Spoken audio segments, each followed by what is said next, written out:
Dans les contrées sauvages d'Afrique, des géants se promènent. Des prédateurs rôdent. Mais derrière ces superstars apparaît une série de personnages souvent ignorés. Ces héros oubliés sont les véritables artisans de ce spectacle. Ils fertilisent les sols, pollinisent les plantes et se chargent de tout nettoyer. Aucune créature ici ne peut survivre seule. Plantes et animaux sont reliés par un réseau complexe. Voici l'un des plus incroyables écosystèmes au monde.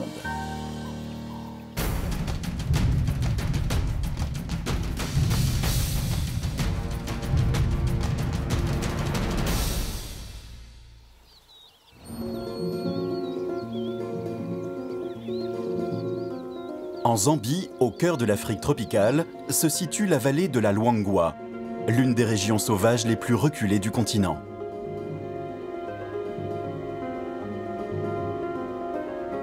C'est une région majoritairement boisée. Plus de 300 essences d'arbres y poussent.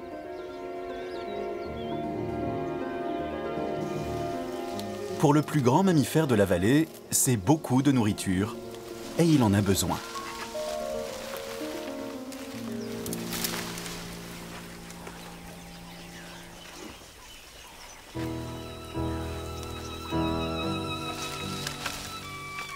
Un éléphant d'Afrique adulte a besoin quotidiennement d'un apport de 70 000 calories pour survivre.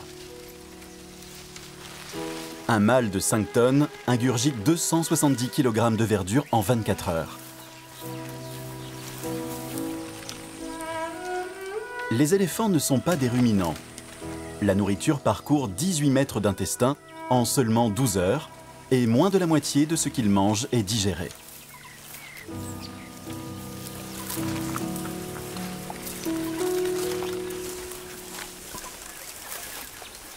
Le reste termine en excréments. Un tas d'excréments. Plus de 130 kilos par jour.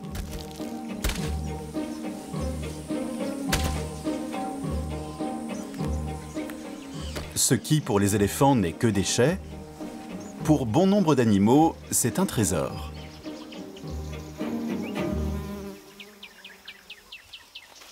Pour l'écureuil de brousse, tout ceci n'est que régal. Ces excréments contiennent énormément de fibres et très peu de bactéries. Fouiner à l'intérieur n'est pas aussi déplaisant qu'il n'y paraît. Les graines non digérées et cachées dedans sont savoureuses. Les babouins connaissent également les mérites de cette activité.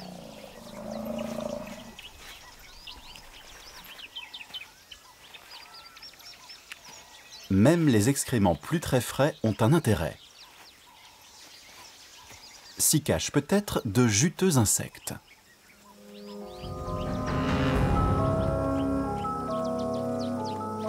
Mais les vrais spécialistes, ce sont les scarabées. Ce mâle a senti une déjection toute fraîche. Son sens de l'odorat est si puissant qu'il peut détecter des excréments à peine toucher le sol. Il y a plus de 4000 espèces de bousiers en Afrique. 150 d'entre elles se nourrissent seulement de déjections d'éléphants.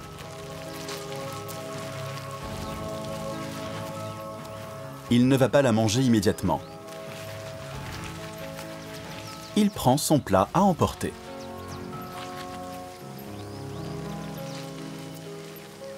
Il manipule la bouse avec des mandibules adaptées et il se sert de ses solides pattes antérieures pour en faire une boule facilement transportable.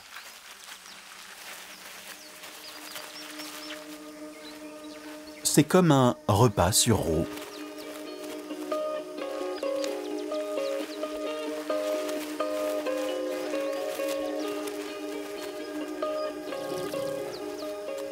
Il va en marche arrière presque appuyé sur la tête.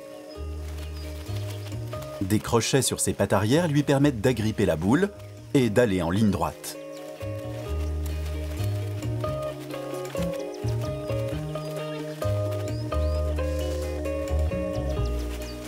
Le bousier, toute proportion gardée, est plus fort que l'éléphant. Ainsi, il compte parmi les créatures les plus fortes au monde.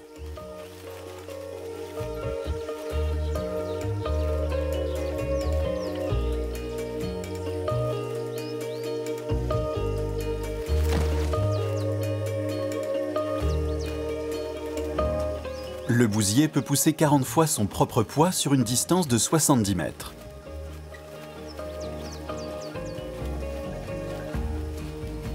C'est comme si un homme poussait d'une seule main une voiture sur l'équivalent de 25 terrains de football.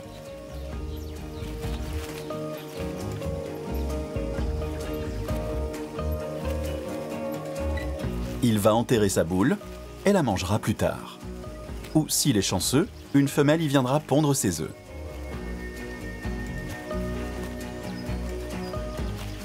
Le bousier est un épandeur naturel. Il répand ce fertilisant à travers toute la savane. Les graines à l'intérieur vont germer et les nutriments retournent à la terre pour nourrir les arbres d'où ils sont issus.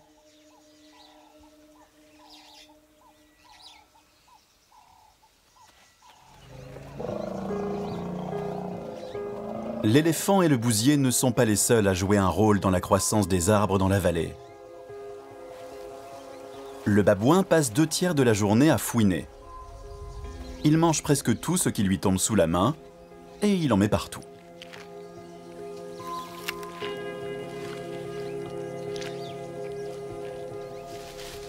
Les singes de la rivière ont trouvé des fruits de tamarinier en abondance.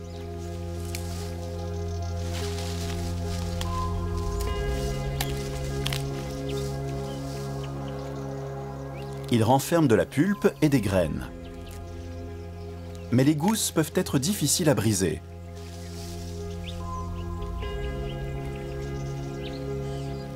Le babouin possède un outil adapté. Les canines d'un mâle peuvent mesurer 5 cm. C'est comme un casse-noix intégré.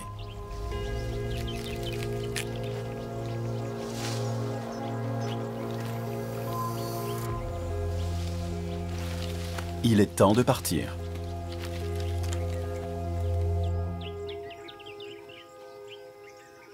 Le babouin peut parcourir jusqu'à 10 km par jour pour chercher à manger. Toutes les graines qu'il a mangées sont emportées loin de l'arbre d'origine. Et ce qui est ingéré doit être évacué. À chaque fois qu'il fait ses besoins, il plante une graine.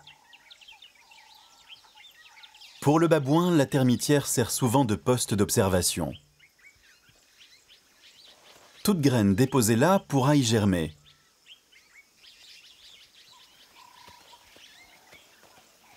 Il est fréquent de voir des tamariniers pousser sur des termitières. Ce phénomène remonte à plusieurs générations. Cet arbre a plus de 150 ans. La termitière sur laquelle il pousse est, elle, plus ancienne.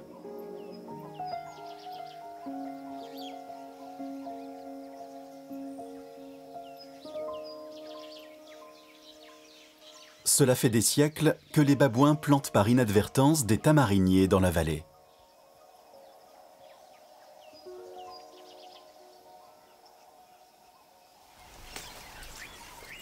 Lors de leur quête de nourriture, les babouins croisent bon nombre des habitants de la vallée et leur présence bénéficie souvent à leurs voisins. Le figuier en fruit agit comme un aimant sur la troupe affamée. Les babouins, amateurs de sucré, ne mangeront que les fruits les plus mûrs. Les figues amères, elles, sont jetées immédiatement.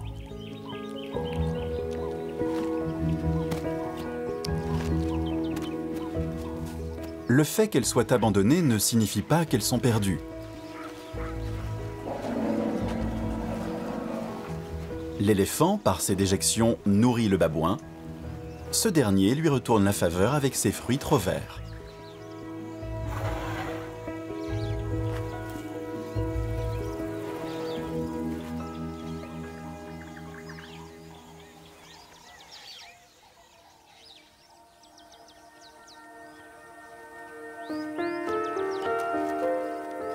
Une autre créature affamée est tapie sous les feuilles.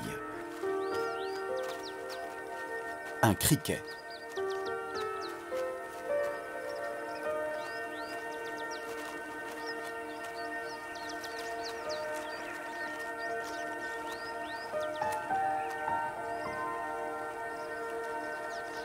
Tout ce que l'éléphant délaisse lui profite.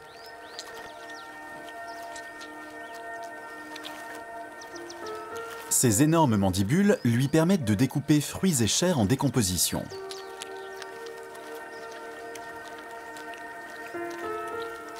Ces pièces buccales sont l'équivalent de notre langue. C'est un organe du goût. Après ce repas collant, il est temps de se nettoyer. Ses longues antennes lui permettent de repérer la nourriture sous les feuilles. Il est important de les garder en bonne condition.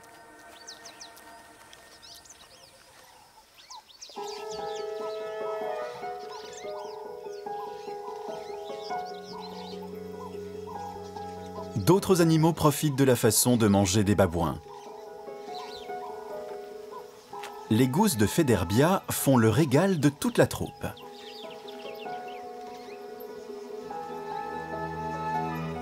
Grâce au désordre semé par les babouins, les impalas profitent de fruits qui, autrement, resteraient hors de portée.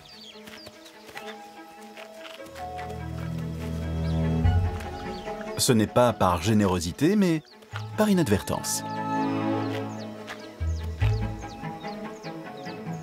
Ce n'est pas le seul avantage que les impalas tirent de la présence des babouins.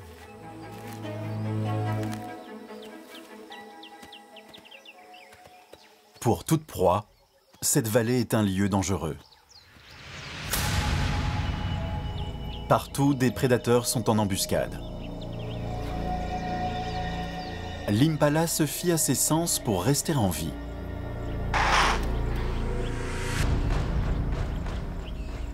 Une ouïe fine et un odorat développé lui permettent de repérer toute menace.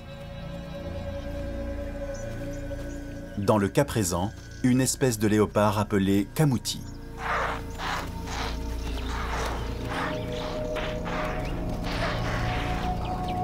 Les impalas peuvent compter sur des renforts.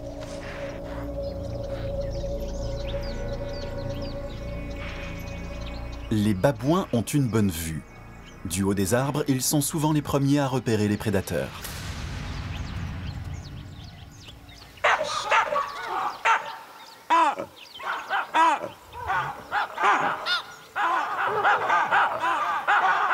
Les cris d'alerte de toute la troupe sont d'utilité publique. Tous les animaux à portée de voix peuvent en bénéficier.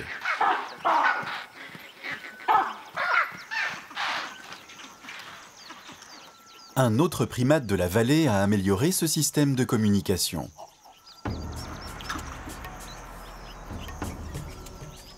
Les vervets ont un cri particulier pour chaque menace qui pèse sur la troupe.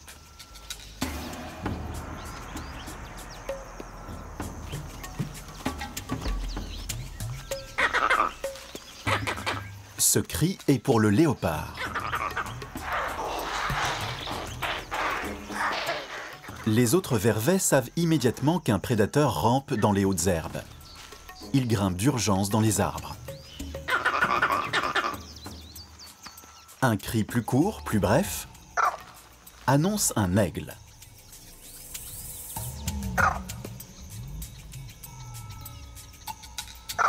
Cela incite les singes à se mettre à l'abri.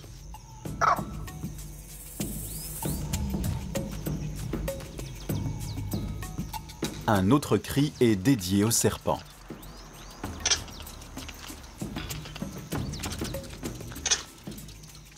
C'est un langage simple. Mais pour un vervet, c'est un moyen de survie.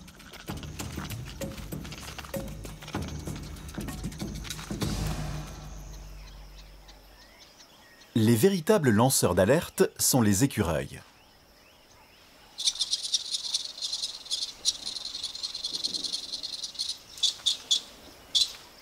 Ils crient pour un oui ou pour un non.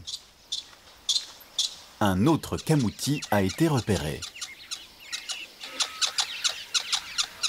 Long de 15 cm seulement, l'écureuil est le lanceur d'alerte le plus bruyant.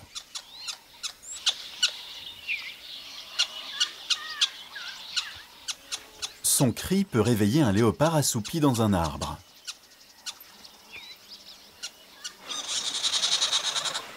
Ou griller la couverture d'une mangouste en quête d'œufs.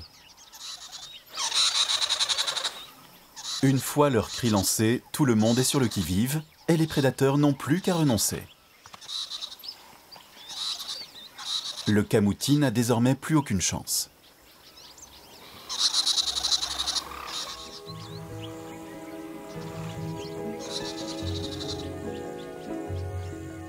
Les herbivores ont une place importante dans la chaîne alimentaire. L'énergie tirée des plantes sera transmise aux carnivores.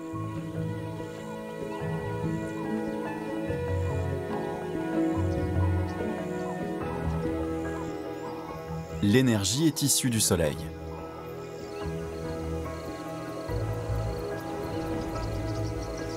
Dans la vallée tropicale de la Luangwa, avec 12 heures d'ensoleillement par jour, la photosynthèse fonctionne à plein.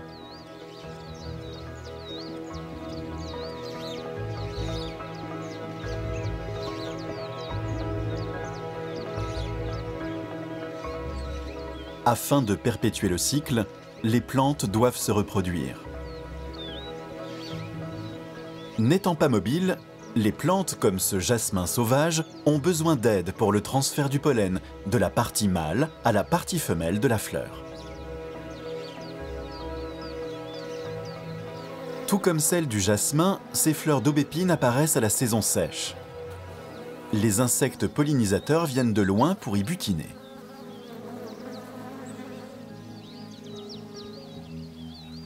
Mais les plus belles fleurs de la vallée, ce sont celles de l'arbre à saucisses. Ce sont les plus grandes de la savane.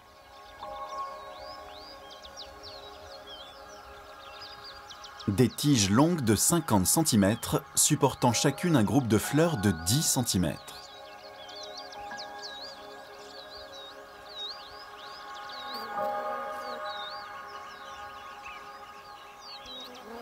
Et les abeilles n'y résistent pas.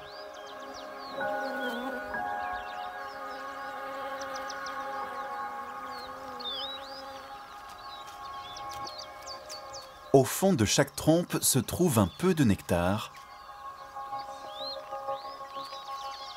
quelques millilitres.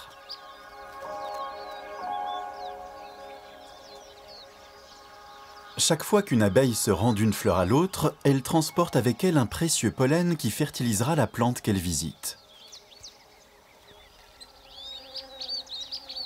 Les abeilles peuvent parcourir plusieurs kilomètres pour du nectar. Celle-ci a de la chance. Son essaim est logé dans le tronc d'un arbre à saucisses.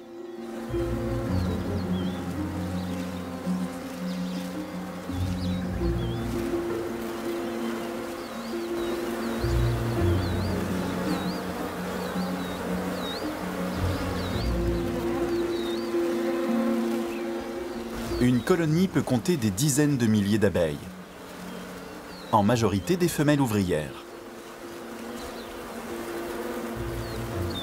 Elles se chargent de toutes les corvées. En plus de chercher de la nourriture, elles nettoient et montent la garde.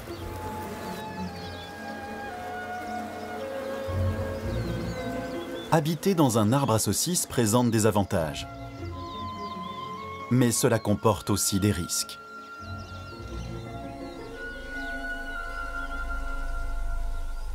Les abeilles ont un ennemi juré.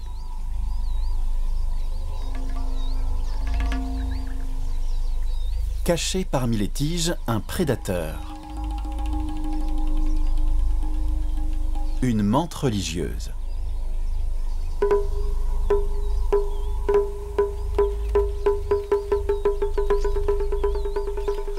Elle sait parfaitement se camoufler pour chasser dans la végétation.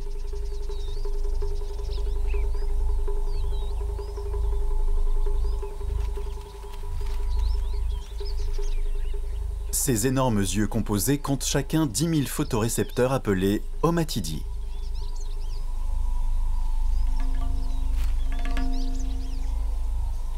Chaque facette est orientée de façon légèrement différente.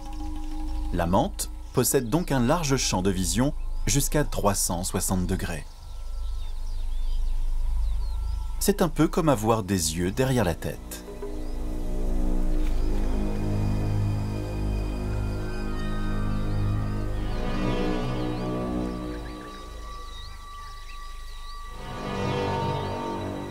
La mante reste en embuscade.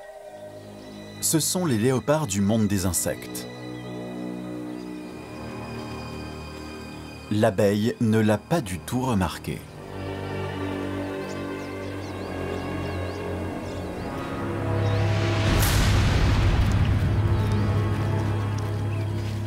Il n'est pas possible d'échapper à l'étreinte puissante de la mante. Elle dévore l'abeille encore en vie.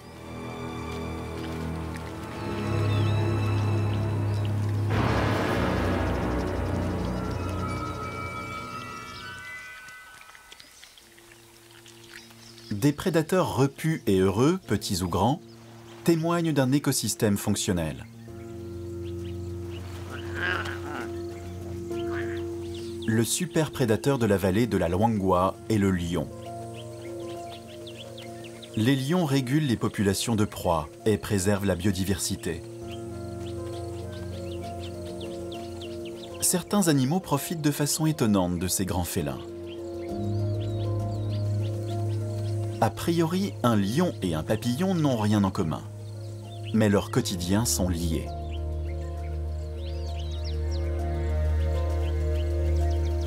Les antennes et les pattes du papillon sont dotées de récepteurs olfactifs lui permettant de trouver à manger. Ils ont été attirés par la forte odeur d'une prise des lions.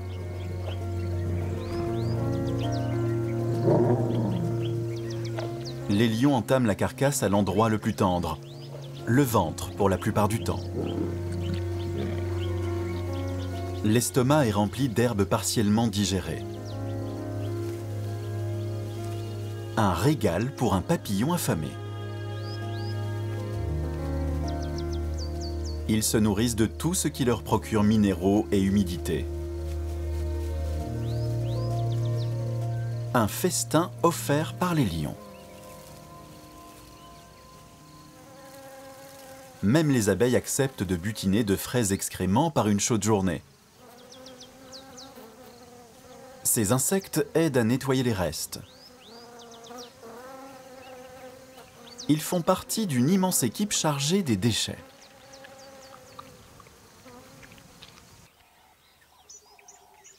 Les lions et les léopards s'arrogent les morceaux de premier choix, les muscles et les organes riches en protéines. Les restes sont nombreux, les tendons, les os, la fourrure et la peau.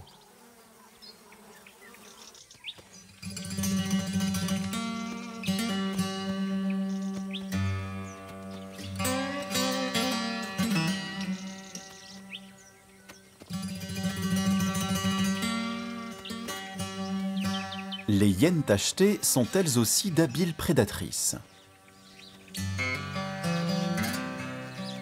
Ce sont aussi des charognards qui ne rechignent pas devant les restes d'un autre. Elles mangeront bien plus que les lions.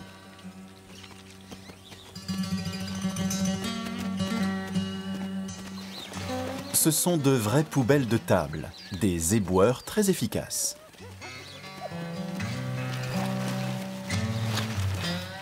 Leurs poitrails et leurs cous sont garnis de muscles puissants.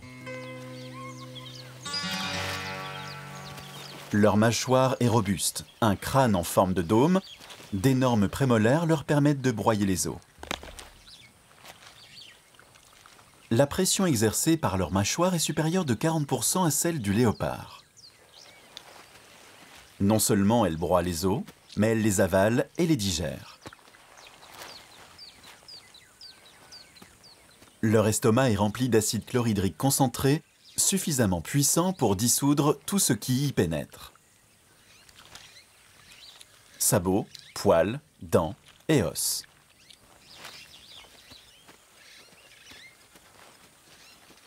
Les hyènes consomment tellement d'os, de calcium, que leurs déjections sont blanches. Elles se fichent des dates de péremption. La chair en décomposition d'une patte de buffle, datant de plusieurs jours, rebuterait bon nombre de carnivores. Mais pour cette hyène, cet encas est un régal.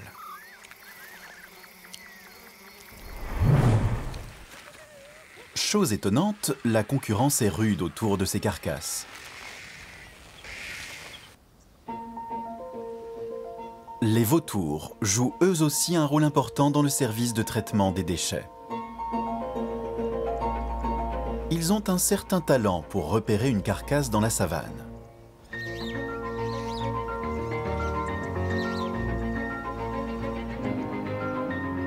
Leurs grandes ailes leur permettent de voler à haute altitude, 1500 mètres ou plus.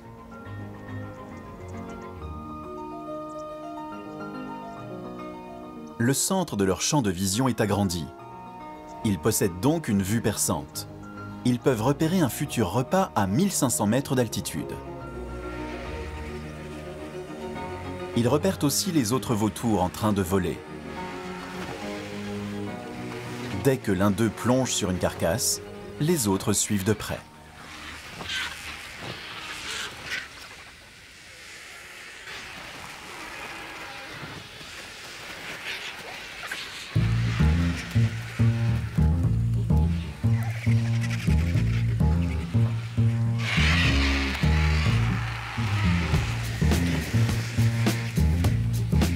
Les vautours oricoux sont les plus grands d'Afrique.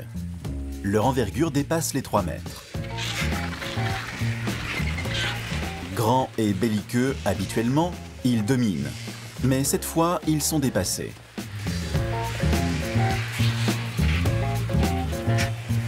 Les vautours à dos blanc sont les plus nombreux dans la savane africaine. Ils peuvent se rassembler par centaines pour manger.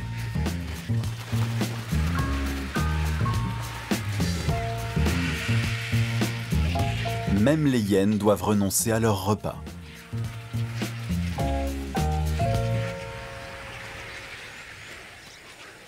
La tête sans plume et le long cou du vautour lui permettent de fouiller le moindre orifice. Comme chez la hyène, l'acide de l'estomac peut neutraliser les toxines de la chair putréfiée. À la périphérie de la mêlée rôdent des vautours charognards. Ils sont trop petits pour entrer dans la bataille. Ils ont donc trouvé une autre source de nourriture. Ils suivent les lions.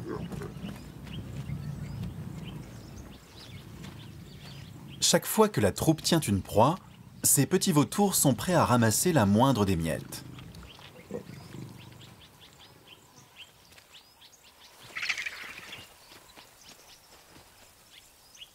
Leur lien avec les grands félins va plus loin.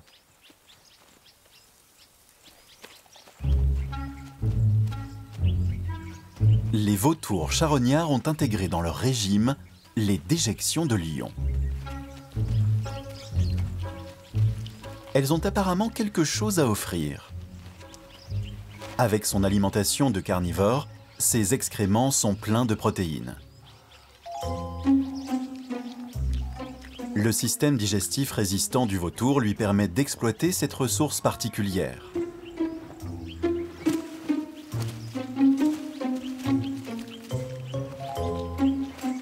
Ils se battent même pour cela.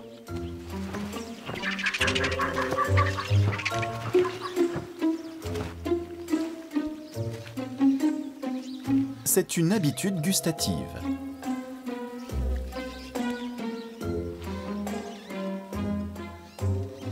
Même Charles Darwin les trouvait répugnants. Mais leur mauvaise réputation est injuste. Ils sont un maillon vital de cet écosystème. Sans eux, les carcasses resteraient à pourrir et seraient cause de maladies.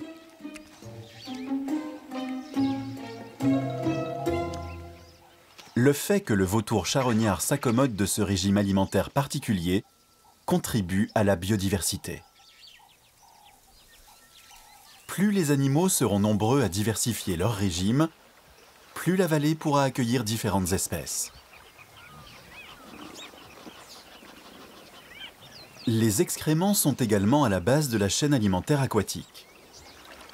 Les hippopotames de la rivière Luangwa mangent 40 kg d'herbe chaque nuit, qui sont convertis en 20 kg d'excréments. Ils sont principalement rejetés dans l'eau où baignent les hippopotames.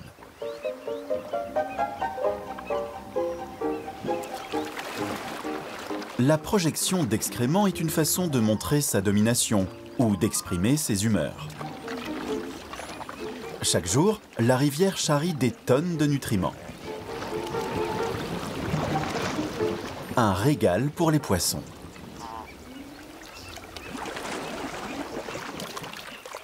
Et le poisson à son tour fait le régal de nombreuses espèces d'oiseaux.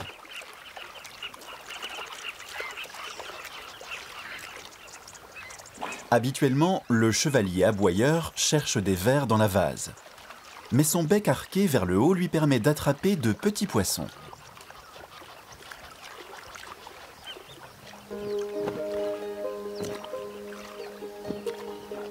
Ses ailes déployées, le jabiru conserve son équilibre tandis qu'il pêche dans les eaux peu profondes.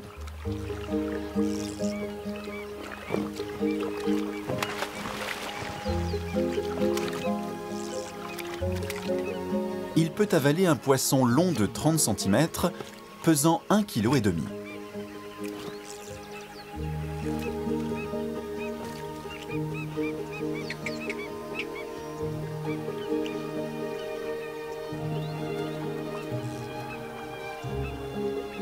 Le héron vert reste en embuscade pour pêcher.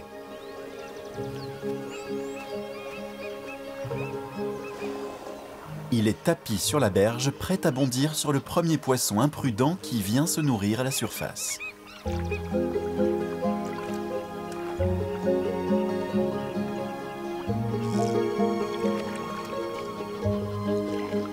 Son cou, en réalité plus long, lui permet d'attaquer tel un serpent.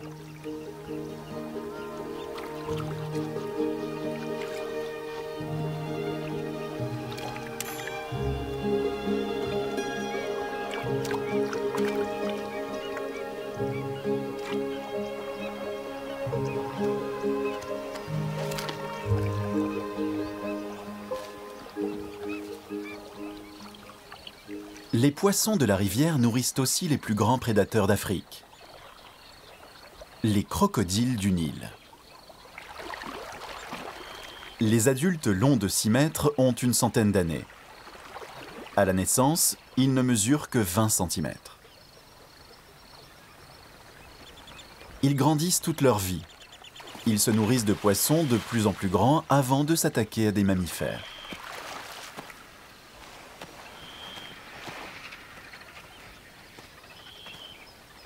La rivière Luangwa abrite des milliers de crocodiles. Tout cela grâce aux déjections d'hippopotames.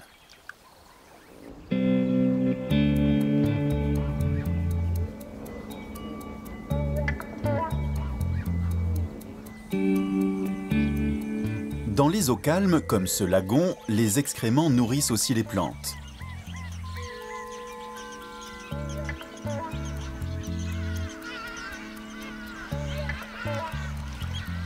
La laitue d'eau pousse dans toute l'Afrique tropicale. Elle se disperse rapidement, souvent emportée par les hippopotames.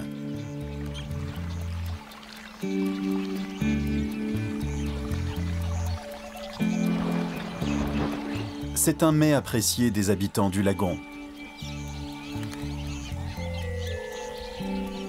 Aussi bien en surface que sous l'eau.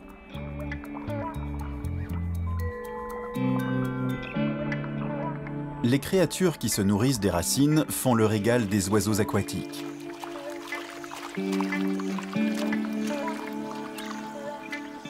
Le bec ouvert possède un long bec qui lui permet d'explorer la couche de végétaux.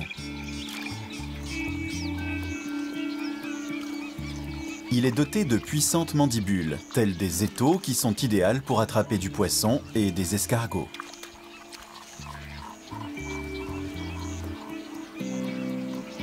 Les oiseaux dotés de petits becs ne peuvent pas se saisir de telles gourmandises sans un peu d'aide.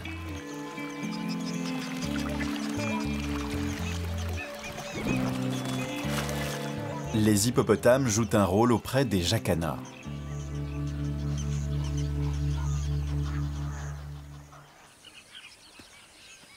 Même hors de l'eau, les hippopotames rendent service aux oiseaux.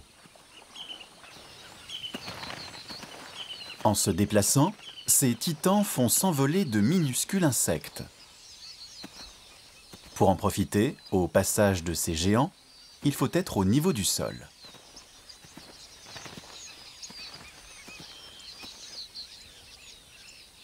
Telles les mouettes derrière un chalutier.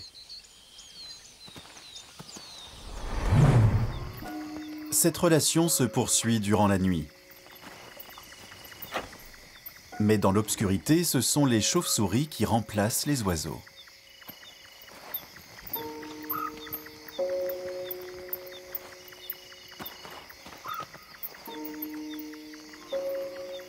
Les chauves-souris viennent là où sont les insectes. L'odeur particulière du terrier de phacochère attire nombre de mouches. C'est un terrain de chasse idéal pour les chauves-souris.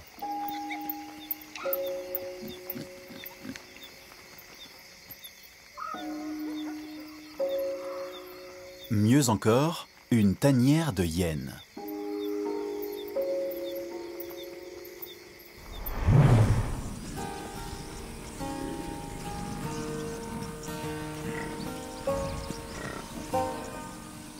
Parfois, ces petits compagnons ne font pas que récolter les bénéfices. Ils rendent service en retour. Les pique-bœufs se nourrissent de parasites.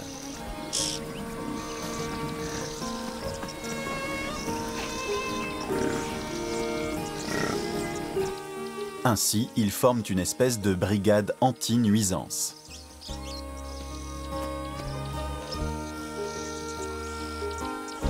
Koudous et buffles sont leurs hôtes favoris.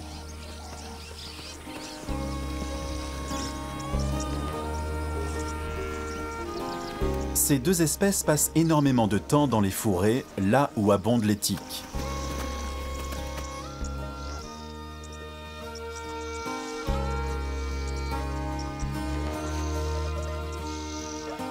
Plus les tiques sont nombreuses, plus il faut de pique-bœufs pour les éradiquer.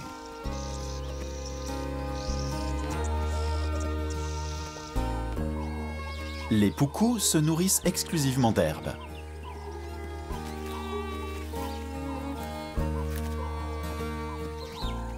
Ils passent moins de temps dans les épaisses broussailles et ne sont pas autant gênés par les parasites.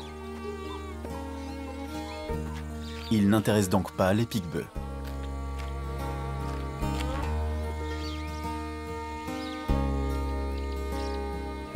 Les poucous, présents par centaines dans la plaine, se chargent de la tonte.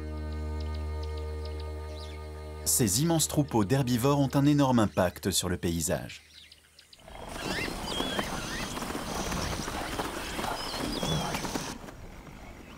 Un millier de buffles peuvent à eux seuls consommer 15 tonnes de verdure en une seule journée.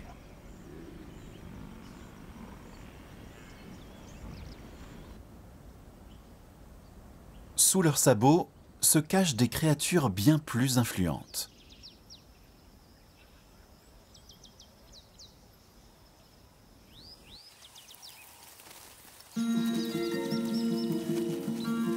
Ce sont les termites.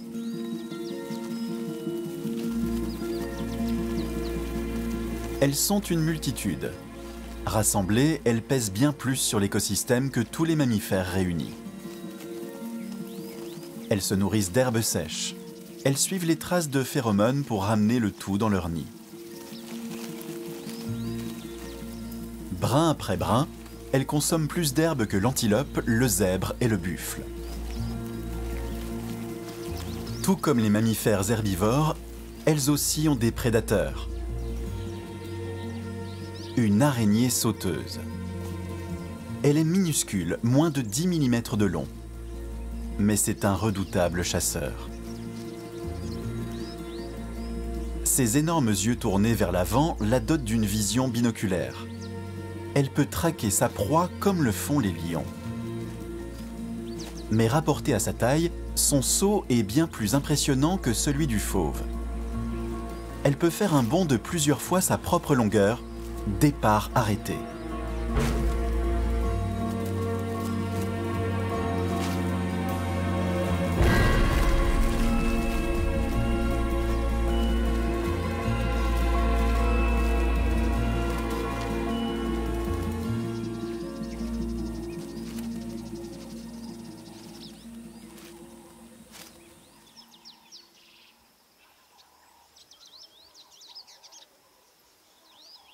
Une autre espèce de termite évite cette menace diurne en restant à l'intérieur. Elles bâtissent d'énormes châteaux de boue et de salive qui peuvent mesurer 5 mètres de haut.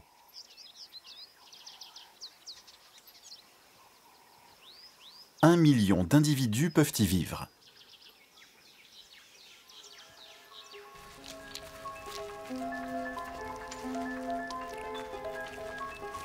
Le réseau de tunnels permet d'aérer le sol.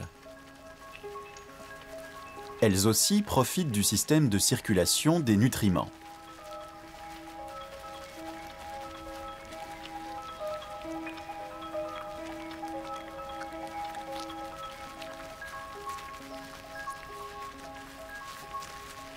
Cette armée de jardiniers souterrains est d'une très grande discrétion.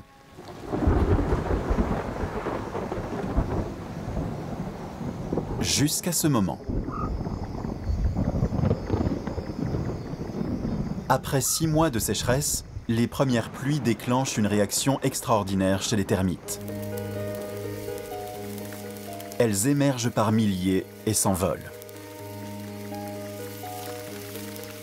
Elles se dotent d'ailes pour une seule raison, se reproduire.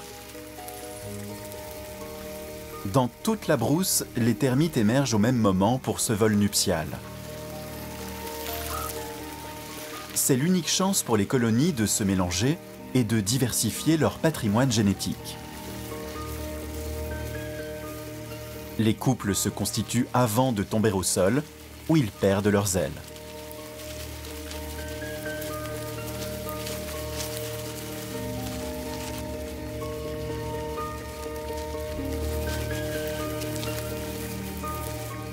Les membres du couple se suivent fidèlement comme collés.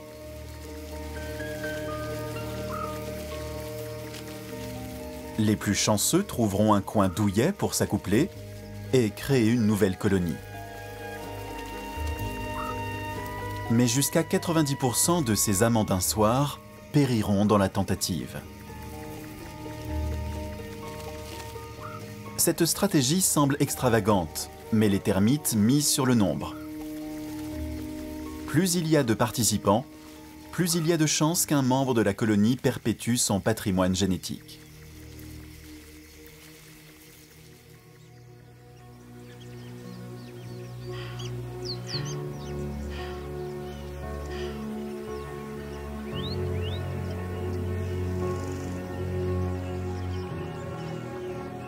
Le matin venu, la nuit de passion n'est plus que souvenir.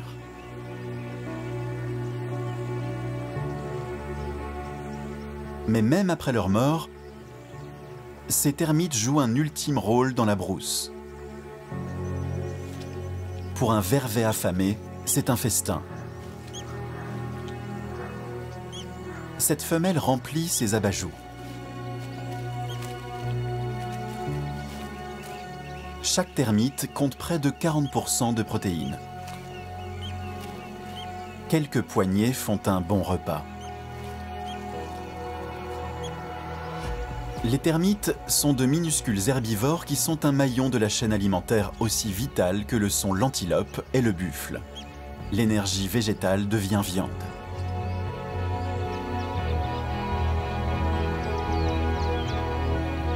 Éléphants et scarabées, lions et papillons, babouins et graines de tamarinier, ce sont des centaines de petites liaisons qui font fonctionner ce merveilleux écosystème. Inondée de soleil et peuplée d'une incroyable diversité de plantes et d'animaux, la vallée de la Luangwa est l'une des plus belles régions sauvages d'Afrique.